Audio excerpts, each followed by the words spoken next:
Side खबरों के लिए सब्सक्राइब करें फ्लेम मीडिया और उसके बाद बेल आइकन को प्रेस करें ताकि सबसे पहले आपको मिले एक्सक्लूसिव खबरें।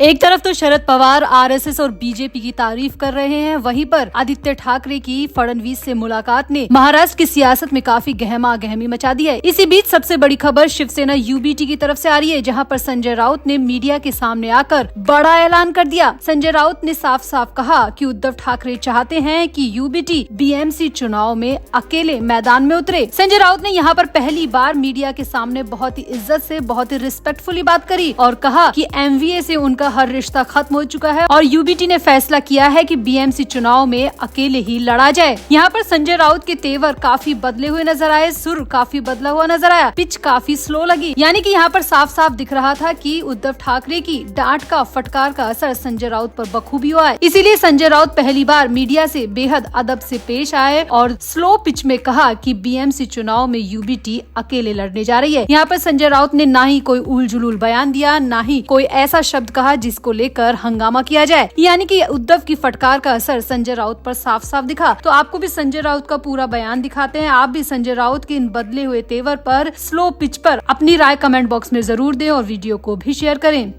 तो शनिवार यानी कि 11 जनवरी को दोपहर में संजय राउत मीडिया के सामने पेश हुए। संजय राउत के चेहरे पर बेहद ही शांति दिख रही थी, आंखों में किसी भी तरह का उतावलापन नहीं था और जुबान भी पूरी तरह खामोश थी। वरना अक्सर संजय राउत जब भी मीडिया के सामने आते हैं तो अपने तल्ख तेवर के साथ आते हैं, अपनी बयानबाजी को लेकर हमेशा कोई ना कोई हंगामा, कोई ना कोई विवाद खड़ा कर देते हैं। लेकिन इस बार संजय राउत के सुर पूरी तरह बदले हुए नजर आए और उनके बोलने की पिच यानी कि आवाज भी बेहद स्लो थी, आवाज में बहुत नरमी थी, जिसको लेकर अंदाजा लगाया जा रहा है कि संजय राउत पर उद्धव ठाकरे की फटकार का बड़ा असर हुआ है। अब संजय राउत मीडिया के सामने आए तो कुछ न कुछ बड़ा लेकर आए होंगे और हाँ, वाकई में संजय राउत कुछ बड़ा ऐलान करके ही मीडिया के सामने से गए। शिवसेना यूबीटी नेता संजय राउत ने बड़ा ऐलान किया। उन्होंने कहा कि उनकी पार्टी आगामी बीएमसी चुनाव अकेले लड़ेगी। संजय राउत ने साफ कहा कि विपक्षी गठबंधन इंडिया और महाविकास अघाड़ी एमवीए गठबंधन लोकसभा और विधानसभा चुनावों तक ही था। संजय राउत के इस बयान की सियासी गलियारों में खूब चर्चा हो रही है और कांग्रेस ने इस पर पलटवार भी किया है। संजय राउत ने कहा कि गठबंधन में अलग अलग दलों के कार्यकर्ताओं को अवसर नहीं मिलते और इससे संगठनात्मक विकास में बाधा आती है। हम अपने दम पर अकेले मुंबई, ठाणे, नागपुर, अन्य नगर निगमों, जिला परिषद और पंचायत के चुनाव लड़ेंगे। संजय राउत ने ये भी कहा कि उद्धव ठाकरे ने पार्टी के सभी नेता और कार्यकर्ताओं को आदेश दे दिया है और साफ साफ कह दिया है कि अकेले चुनाव लड़ने के लिए पूरी तरह तैयार रहें। संजय राउत ने यहाँ पर ये भी साफ कर दिया कि महाविकास अघाड़ी का उनका गठबंधन खत्म हो चुका है, क्योंकि ये सिर्फ लोकसभा और विधानसभा चुनावों तक था और अब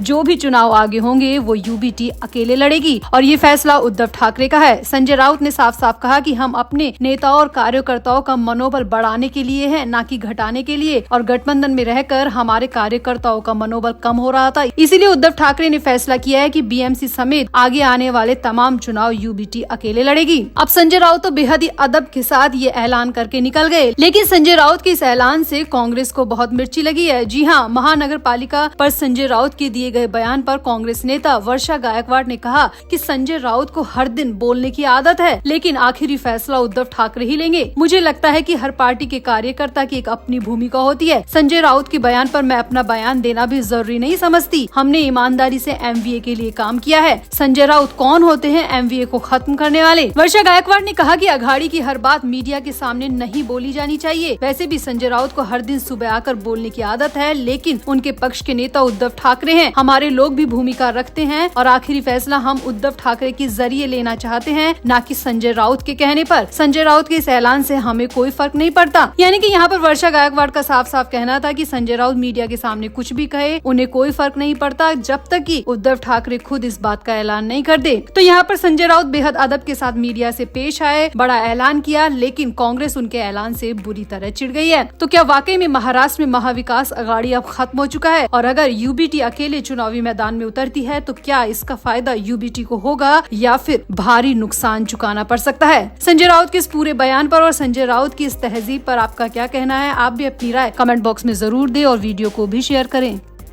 तो विधानसभा चुनाव में महाविकास अघाड़ी की बुरी हार के बाद बुजुर्ग नेता शरद पवार ने पहली बार खुलकर अपनी राय जाहिर की है। एनसीपी शरद गुट की 2 दिवसीय बैठक में उन्होंने विधानसभा चुनाव में हार की वजह और भतीजे अजित पवार के साथ सुलह की संभावना जैसे तमाम सवालों का बेफिक्री से जवाब दिया और साथ ही साथ कह दिया कि वो बूढ़े जरूर हुए हैं लेकिन थके नहीं हैं। दरअसल पिछले कुछ दिनों से चर्चा चल रही है कि शरद पवार गुट में फूट पड़ने वाली है। विधानसभा चुनाव में हार के बाद शरद पवार की पार्टी एनसीपी के एक बड़े धड़े के टूटकर अजित पवार के गुट में शामिल होने की आशंका जताई जा रही है। लगातार मीडिया में ये खबरें भी आ रही है। इस संबंध में अजित पवार गुट के नेताओं की तरफ से कुछ बयान भी दिए गए। संसद के शीतकालीन सत्र के दौरान भी ऐसी खबरें आई कि अजित पवार गुट के प्रदेश अध्यक्ष सुनील तटकरे ने शरद पवार गुट के सांसदों को ऑफर दिया है। अब इन सभी बातों पर शरद पवार ने पहली बार खुलकर बात की है और पवार ने कहा कि विधानसभा चुनाव में हार के बाद वो थोड़े परेशान जरूर हुए थे लेकिन उसके बाद वो फिर से खड़े हो गए हैं और उन्होंने अपनी थकान को मिटा लिया है और अब वो एक नई शुरुआत करने के लिए पूरी तरह तैयार हैं। शरद पवार ने कहा कि विधानसभा चुनाव के बाद वो थोड़ा असहज हो गए थे क्योंकि साथियों कार्यकर्ताओं की उम्मीद के उलट रिजल्ट आया था। मेरे मन में सवाल था कि विधानसभा चुनाव के बाद कार्यकर्ताओं के मन में क्या चल रहा होगा, लेकिन मैंने कार्यकर्ताओं के साथ बैठक की और उसके बाद मेरा विश्वास डबल बढ़ गया। शरद पवार ने साफ साफ कहा कि एक हार मुझे निराश नहीं कर सकती, मुझे परेशान नहीं कर सकती और मेरे मिशन को पूरी तरह खत्म नहीं कर सकती।